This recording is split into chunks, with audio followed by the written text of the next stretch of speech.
আল্লামা মামুনুল হক ধর্ষণকারী নয়, ধর্ষক নয়, সেটা আজকের জনগণের কাছে প্রমাণ করেছেন। আজকের এই আল্লামা মামুনুল হকেরই বৈধ স্ত্রী ঝর্ণা জাতির সামনে কলঙ্কিত করবার পায়তারা চালিয়েছিল।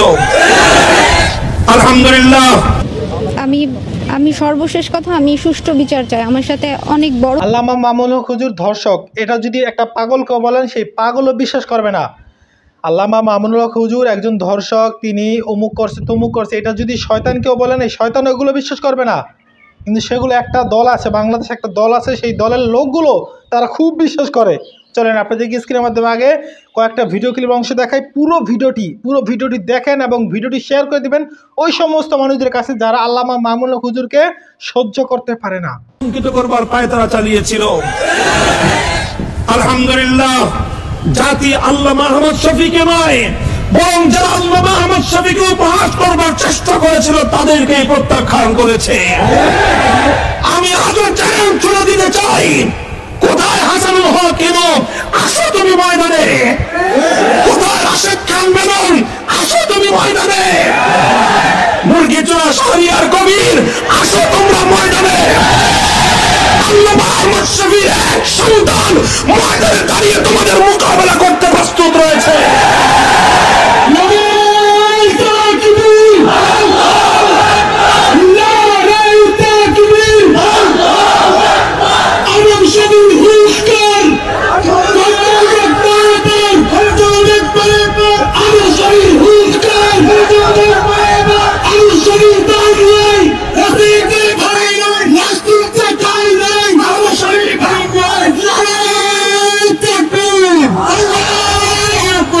মুহতারাম হাজিরিন, শেখুল ইসলাম আল্লামা শাহ আহমদ শফী রাহিমাহুল্লাহ তাআলা নারীর নিরাপত্তা রক্ষা করার জন্য, নারীর ইজ্জত এবং আবরুর হেফাজতের জন্য, নারীর ধর্ষণ রোধ করবার জন্য, নারীকে ভোগ্য পণ্য হিসেবে ব্যবহার বন্ধ করবার জন্য যে আহ্বান জানিয়েছিলেন, সেই আহ্বান এই দেশ এবং এই রাষ্ট্র, সরকার এবং প্রশাসন যন্ত্র যদি যথাসময়ে আন্তরিকতার সাথে গ্রহণ করত, তাহলে আজকে সিলেটের এমসি কলেজে একজন গৃহবধূকে তার স্বামীর সামনে নির্মমভাবে ধর্ষণের শিকার হওয়া লাগতো না। যদি ইসলামের এই আল্লাহর পাক রব্বুল ইজ্জতের কোরআনের এই শাশ্বত বিধানকে যদি যথাযথ গুরুত্ব আর মর্যাদা দিয়ে অনুসরণ করা হতো, তাহলে দেশের মধ্যে ধর্ষণের এই মহামারী আর ছড়াছড়ি দেখা যেত না। মুহতারাম হাজিরিন, আমি আমার সর্বশেষ কথা বলতে চাই আপনাদের সম্মুখে। তাজদীদের কাজ হলো এটাই। যুগের নকিব তারাই হন যারা সময়ের সবচেয়ে গুরুত্বপূর্ণ সংকটগুলোকে আল্লাহর কোরআন এবং নবীর সুন্নাহ থেকে যথাযথ উপায়ে সংশোধন করবার উদ্যোগ গ্রহণ করেন। আজ আমার দেশ, এই জাতি আজকে ধর্ষণ নামক যে মহামারীর আক্রান্ত হয়েছে, গোটা দেশ আজকে থরথর করে কাঁপছে। নারী জাতির ইজ্জত নিয়ে আজকে যেভাবে এই বাংলাদেশের মাটিতে ছিনিমিনি খেলা হয়েছে, বিশ্ব দরবারে সভ্য জাতি হিসাবে আমাদের মাথা হেট হয়ে গিয়েছে। নোয়াখালীর বেগমগঞ্জে যেই ঘটনা ঘটলো, সেখানে একজন মা একজন নারীকে বিবস্ত্র করে তার শরীর থেকে তার ইজ্জতের সর্বশেষ চিহ্ন কাপড়টুকু কেড়ে নিয়ে তার বিবস্ত্র উলঙ্গ সেই অশ্লীল দৃশ্যগুলো ভিডিওর মাধ্যমে ধারণ করে তারপরে সামাজিক যোগাযোগ মাধ্যমে সেটি গোটা জাতির সামনে বিশ্ব দরবারে ছড়িয়ে দিয়ে গোটা বাংলাদেশের মান সম্মান ইজ্জত ধুলোয় মিশিয়ে দেওয়া হয়েছে। মুহতারাম হাজিরিন, ইসলাম বহু আগে থেকেই বলেছে এই সকল বিষয়কে বন্ধ করতে হলে নারীর অশ্লীল উপস্থাপন বন্ধ করতে হবে। আল্লাহ পাক রব্বুল আলামিন নারী জাতিকে মাতৃত্বের ইজ্জত আর সম্মান দিয়ে সৃষ্টি করেছেন। নারী জাতিকে আল্লাহ পাক রব্বুল আলামিন অশ্লীলতার উপকরণ হিসেবে সৃষ্টি করেননি। নারীকে আল্লাহ পাক রব্বুল আলামিন মর্যাদার আবরণ দিয়ে ঢেকে দিয়েছেন। সেই মর্যাদার আবরণ খুলে নারীকে ভোগ্যপণ্য হিসেবে লজ্জাদের দৃষ্টির সম্মুখে আল্লাহ উপস্থাপন করতে নিষেধ করে দিয়েছেন। কিন্তু আজকে আমরা কি দেখছি? নারীকে অশ্লীলভাবে উপস্থাপন করা হচ্ছে। বিভিন্ন অ্যাডভার্টাইজমেন্টের মাধ্যমে বিভিন্ন পণ্যের প্রচারের জন্য বিক্রি করবে 2016 মডেলের গাড়ি।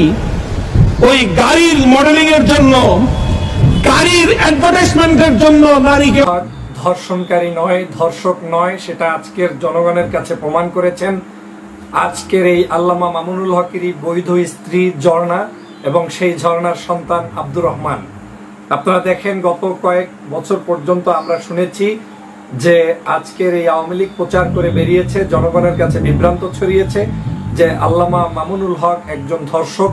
আল্লামা মামুনুল হক ঝর্ণা বেগম নামের এক মহিলাকে নিয়ে তিনি কোথায় গিয়েছেন? রিসোর্টে গিয়েছেন এবং সেখানে অবৈধভাবে আজকে তিনি থেকেছেন, একজন নারীকে ধর্ষণ করেছেন। আমরা এটাও পরিলক্ষিত করেছি এই সরকারের ঊর্ধ্বতন নেতারা পর্যন্ত ভিডিও ক্রিয়েট করে তারপরে প্রচার করেছেন, আল্লামা মামুনুল হকের বিরুদ্ধে বিষোদ্গার করেছেন, তহমা দিয়েছেন, অন্যায়ভাবে তার উপরে জুলুম নির্যাতন করে এই ধরনের অপবাদ সারা বাংলাদেশ ব্যাপী ছড়িয়েছেন, বাংলাদেশের মানুষের মধ্যে বিভ্রান্ত সৃষ্টি করেছেন এবং তার আত্মমর্যাদাকে সম্পূর্ণভাবে নষ্ট করেছেন এই আওয়ামী লীগ। আপনারা জানেন যে এই আওয়ামী লীগই সেই ঝর্ণা, যিনি মামুনুল হকের বৈধ স্ত্রী, সেই ঝর্ণার সন্তান সেই আব্দুর রহমানকে এবং ঝর্ণাকে পুলিশি গাড়িতে করে কোর্ট কাচারিতে এনে তারপরে তাদের মাধ্যমে সাক্ষী দেওয়ানোর চেষ্টা করেছে, ডায়েরি লেখানোর চেষ্টা করেছে, চাপ সৃষ্টি করে সাক্ষী দেওয়া হয়েছিল যে এই মামুনুল হক তার মাকে নাকি ধর্ষণ করেছে, আব্দুর রহমানের মাকে তথা ঝর্ণাকে। অথচ আমরাও তখন বলেছিলাম যে আল্লামা মামুনুল হক কোনো অবস্থায় কোনো সময় তিনি কাউকে ধর্ষণ করতে পারেন না, নিশ্চয়ই তিনি। পুরো ভিডিও ক্লিপটি দেখলেন। পুরো ভিডিও জুড়ে আপনাদের যদি কোনো মন্তব্য বা অভিযোগ থেকে থাকে কমেন্ট বক্সে লিখে জানাতে পারেন। কমেন্ট বক্স খোলা আছে। আল্লামা মামুনুল হক, আল্লামা মামুনুল হক হুজুরকে দীর্ঘ 3 বছর যাবৎ মিথ্যা মামলায় তাকে কারাগারে রেখেছে, তাকে রিমান্ডে রেখেছে, দিনকে দিন মাসকে মাস, সেটা সবাই কম বেশি জানেন। যখন তিনি বের হলেন, বের হওয়ার পর অনেক মানুষ বলেছে তিনি নাকি সরকারের পা চেটে তারপর বের হয়েছে, এই বিভিন্ন অনেক কথা বলেছে। তিনি নাকি আর কোনো দিন উচিত কথা আগের মতো ওরকম গর্জন দিয়ে কথা বলবে না। কিন্তু তিনি যে কার পা চেটে আসছে না কি করছে সেটাতে তিনি প্রথম দিন বের হয়েই সেটা প্রমাণ করে দিয়েছেন। এটার আমাদের আর বলার দরকার নেই। তো আর কোনো কথা নেই, ভিডিওটি সর্বোচ্চ শেয়ার করে দেবেন। আল্লাহ হাফেজ। দর্শক শ্রোতা, আমার হাতে একটা বাবুই পাখির বাসা দেখতে পাচ্ছেন। এই বাসাটা দেখার পরে আমার আল্লামা দেলোয়ার হোসেন সাঈদী হুজুরের কথা খুব মনে পড়ে গেল, অনেক মনে পড়তেছে। যখন থেকে এই বাসাটা আমার হাতে আসে, আমাদের বাড়িতে একটা নারিকেল গাছ আছে, সেই নারিকেল গাছে পাখিতে বাসা বাঁধছে। তো ওখান থেকে একটা বাসা কিভাবে যেন পড়ে গিয়েছে জানি না আমি, ওখানে ডিমও ছিল না আর কোনো বাচ্চাও ছিল না। কিন্তু আল্লামা দেলোয়ার সাঈদী হুজুরের কথা এই পাখির বাসা থেকে মনে পড়ার কারণ কি? মনে পড়ার কারণ হচ্ছে এটাই যে আল্লামা দেলোয়ার হোসেন সাঈদী হুজুরের মুখে, একমাত্র আল্লামা দেলোয়ার হোসেন সাঈদী হুজুরের মুখ থেকে, তার জবান থেকে একটা বয়ান শুনেছি এই বাবুই পাখিকে নিয়ে। এই বাবুই পাখি কিভাবে বাসা বাঁধে, দেখেন পাখিটা বাসাটা বাঁধছে কিভাবে। আল্লামা দেলোয়ার হোসেন সাঈদী হুজুর একটা কথা বলেছিলেন যে বাবুই পাখি কিভাবে বাসা বাঁধে। কোনো স্কুলে, কোনো মাদ্রাসায়, কোনো ইউনিভার্সিটিতে, কোনো স্কুলে, কোনো জায়গায় কিন্তু সে পড়ালেখা করে নাই। পড়ালেখা না করা সত্ত্বেও সে কত বড় ইঞ্জিনিয়ার আল্লাহ তাকে বানিয়ে দিয়েছে। তার নমুনা কি? এই বাবুই পাখি। এই বাবুই পাখি দেখেন বাসাটা কত সুন্দর করে বাঁধছে, মানে এত সুন্দর করে বাঁধছে যে আমি একটা এটা যে খুলতে যাব সেটাও খোলার কোনো সম্ভাবনা নাই, মানে এরকমভাবে বাঁধছে। আর আল্লামা দেলোয়ার হোসেন সাঈদী হুজুরের কথা মনে পড়ার কারণ এটাই যে আল্লামা দেলোয়ার হোসেন সাঈদী হুজুর একটা বক্তব্য দিয়েছে যে এই যে বাবুই পাখি যেভাবে বাসা বাঁধে, এই বাসা আমাদের বাংলাদেশে যে ইঞ্জিনিয়ার আছে সেই ইঞ্জিনিয়াররা এটা বানাবে তো দূরের কথা, এটা ঠিকমতো ভাঁজভাবে খুলতেও পারবে না। তো আল্লামা দেলোয়ার হোসেন সাঈদী হুজুর তিনি অনেক দিন যাবৎ চলে গেছে, অনেক কয়েক মাস হয়ে গেল। একটা কথা কি, আমরা একটা মানুষকে তখনই মনে পড়ে আমাদের, আমরা মনে করি। বা দর্শক শ্রোতা, আমার হাতে একটা বাবুই পাখির বাসা দেখতে পাচ্ছেন। এই বাসাটা দেখার পরে আমার আল্লামা দেলোয়ার হোসেন সাঈদী হুজুরের কথা খুব মনে পড়ে গেল, অনেক মনে পড়তেছে। যখন থেকে এই বাসাটা আমার হাতে আসে, আমাদের বাড়িতে একটা নারিকেল গাছ আছে, সেই নারিকেল গাছে পাখিতে বাসা বাঁধছে।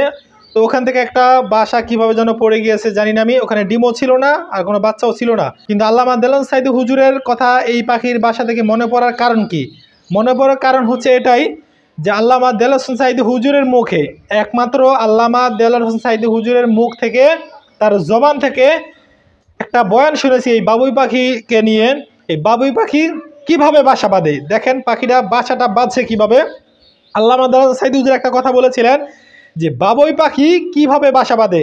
কোনো স্কুলে, কোনো মাদ্রাসায়, কোনো ইউনিভার্সিটিতে, কোনো স্কুলে, কোনো জায়গায় কিন্তু সে পড়ালেখা করে নাই। পড়ালেখা না করা সত্ত্বেও সে কত বড় ইঞ্জিনিয়ার আল্লাহ তাকে বানিয়ে দিয়েছে। তার নমুনা কি এই বাবুই পাখি। এই বাবুই পাখি দেখেন বাসাটা কত সুন্দর করে বাঁচছে, মানে এত সুন্দর করে বাঁচছে যে আমি একটা এটা যে খুলতে যাব সেটাও খোলার কোনো সম্ভাবনা নাই, মানে এরকমভাবে বাঁচছে। আর আল্লামা দেলোয়ার হোসেন সাঈদী হুজুরের কথা মনে পড়ার কারণ এটাই যে আল্লামা দেলোয়ার হোসেন সাঈদী হুজুর একটা বক্তব্য দিয়েছে যে এই যে বাবুই পাখি যেভাবে বাসা বাঁধে, এই বাসা আমাদের বাংলাদেশে যে ইঞ্জিনিয়ার আছে সেই ইঞ্জিনিয়াররা এটা বানাবে তো দূরের কথা, এটা ঠিকমতো ভাঁজভাবে খুলতেও পারবে না। তো আল্লামা দেলোয়ার হোসেন সাঈদী হুজুর তিনি অনেক দিন যাবৎ চলে গেছে, অনেক কয়েক মাস হয়ে গেল। একটা কথা কি, আমরা একটা মানুষকে তখনই মনে পড়ে আমরা মনে করি বা স্মরণ করি যখন সে আমাদের চোখের সামনে ভাসে তখন, কিন্তু ওই লোকটা যখন দুনিয়া থেকে চলে যায় ওই লোকটার কথা আমরা একবারও মনেও করি না, স্মরণও করি না। কিন্তু আল্লামা দেলোয়ার হোসেন সাঈদী হুজুরের কথা প্রতিটা ক্ষণে ক্ষণে মনে পড়ে। কেন মনে পড়ে জানেন? যখনই কার ওয়াজ শুনতে যাই আল্লামা দেলোয়ার হোসেন সাঈদী হুজুরের বয়ান না শুনলে তৃপ্তি পাই না। নামাজের বয়ান, হজের বয়ান, জাকাতের বয়ান, শুকরিয়া আদায় করার বয়ান এত চমৎকারভাবে তিনি ওয়াজ করতেন যা বিশ্বাস করেন বর্তমানে বহু আলেম আছে, আল্লামা দেলোয়ার হোসেন সাঈদী হুজুর চাইতে বড় বড় আলেমও আছে। মিজানুর মাজারে হুজুর তার সাথে বহু বড় আলেম, শায়েখ আহমদুল্লাহ, মামুনুল হক, ফজল করিম, অমুক তমুক বহু আলেম আছে, তাদের থেকে বড় বড় মানে অনেক বড় আলেম, কিতাবি আলেম, বুখারী শরীফ না দেখে পড়ায়। কিন্তু আল্লামা দেলোয়ার হোসেন সাঈদী হুজুরের মতো এত চমৎকারভাবে বয়ান আমি কারো মুখ থেকে শুনতে পাই নাই। অনেকে বলে মিজানুর মাজারে হুজুর বয়ান অনেক শুনতে ভালো, হ্যাঁ অবশ্যই ভালো, তবে আমি মিজানুর মাজারে হুজুর বয়ান এত শুনে মজা পাই না যতটা আল্লামা দেলোয়ার হোসেন সাঈদী হুজুরের বয়ান শুনে মজা পাই। এই যে দেখেন তিনি একটা কথা বলেছেন যে এই যে বাবুই পাখিটা তিনি যে এটা বাসা বাঁধে, এ দেখেন আরও আমি আশ্চর্য হয়েছি এই জন্যই যে আল্লামা দেলোয়ার হোসেন সাঈদী হুজুর বলেছিলেন যে এই যে পাখিটা বাসা বাঁধার পরে ওখানে তো তার কাছে কারেন্ট নাই, বিদ্যুৎ নাই, সৌর বিদ্যুৎ নাই, কোনো কিছু নাই, তাহলে সে লাইটটা জ্বালাবে কিভাবে? তখন আল্লামা দেলোয়ার হোসেন সাঈদী হুজুর তিনি বলেছেন বয়ানের মধ্যে, আমি এরকম একটা বিশ্বাস করতে পারি নাই, কিন্তু আজকে বাবুই পাখি বাসাটা যখন পড়লো সাথে সাথে আমি দৌড়ে গিয়েছি, সেখানে গিয়ে সেই কথাটা বাস্তব প্রমাণ পেলাম। প্রমাণ কি? সেটা হচ্ছে যে এই যে দেখতে পাচ্ছেন আমার এখানে কিছু কাদা রয়েছে, কাদা আপনারা দেখতে পাচ্ছেন কি না জানি না, এখানে কিছু কাদা আছে। এই কাদা কেন এখানে? কাদা এখানে এই জন্যই যে আল্লামা দেলোয়ার হোসেন সাঈদী হুজুর বলেছিলেন কিছু কাদা নেয় এই পাখিগুলোতে, বাবুই পাখিগুলো কিছু কাদা তার বাসার মধ্যে নেওয়ার পরে জিরো পাওয়ারের লাইট আছে না, জিরো পাওয়ার লাইট কাকে বলা হয় জানেন? জোনাকি পোকা, আমরা যেটাকে জোনাকি পোকা বলে থাকি, সেটা কি করে জানেন? কাদাটা ওখানে ভিজা কাদা নিয়ে লাগানোর পরে তার কি করে পোকা একটা ধরে এনে উল্টা লাগাই দেয়, যার কারণে বাতি কি অটোমেটিক জিরো পাওয়ার বাতি জ্বলতে থাকে।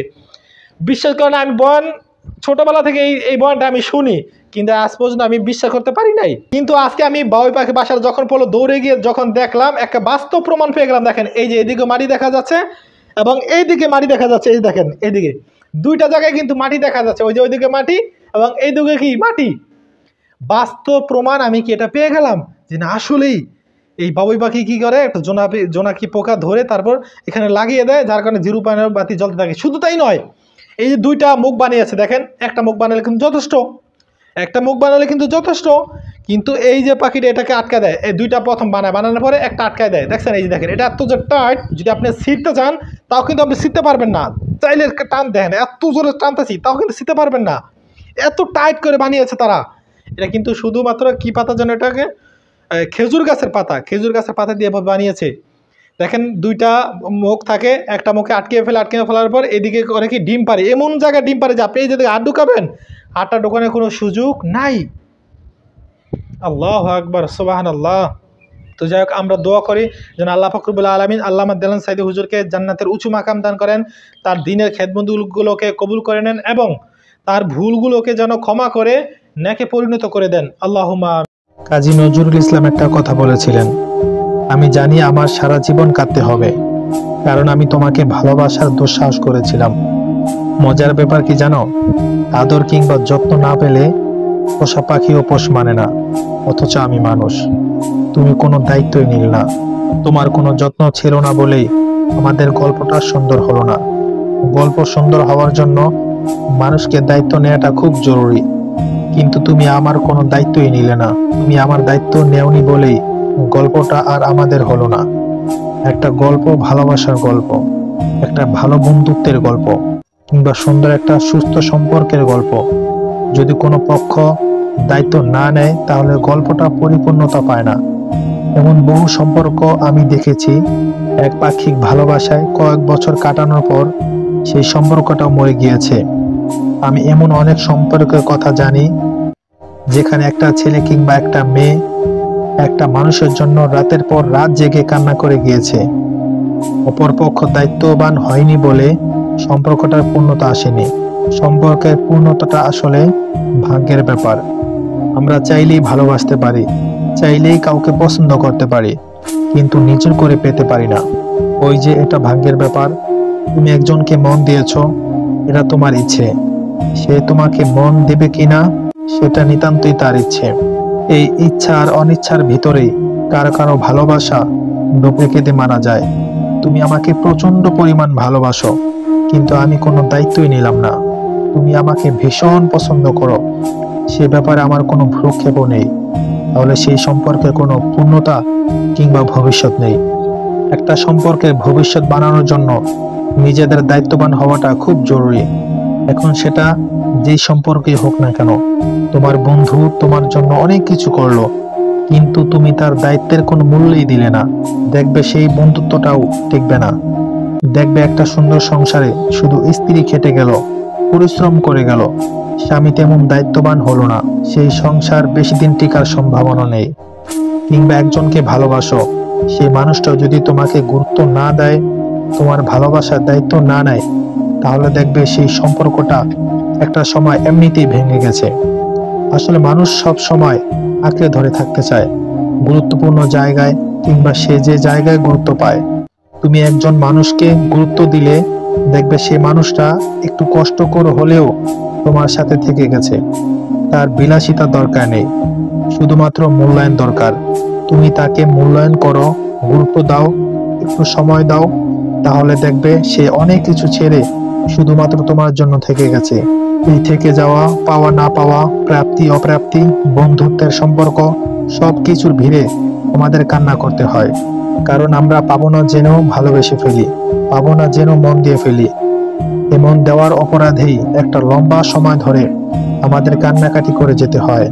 না পাওয়া বন্ধু, না পাওয়া ভালোবাসা, কিংবা অপ্রাপ্তি খাতায় শূন্যতা জুড়ে শুধু আমাদের কান্নাকাটিটাই বিরাজ করে। এর ভিতরে আমরা মানুষ বেঁচে থাকি। মানুষ আসলে আঁকড়ে ধরা প্রাণী। গুরুত্ব না পেলে এই মানুষও ভালোবাসে না।